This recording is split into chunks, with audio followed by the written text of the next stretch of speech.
पचासी हमरा 90 चाही। ये टेंगड़ा के दीदी लात खइबे का रे? ये टेंगड़ा के दीदी बेहाया कहीं क्या? ये टेंगड़ा के दीदी हमरा योबे चाही। ये टेंगड़ा के दीदी हमरा योबे चाही।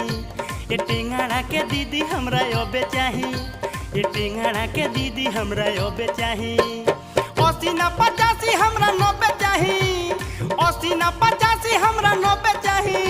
ये टेंगड़ा के दीदी मुंह ना देखल ह? ये टेंगड़ा के दीदी ना ठेकी। ये टेंगड़ा के दीदी हमरा योबे चाही।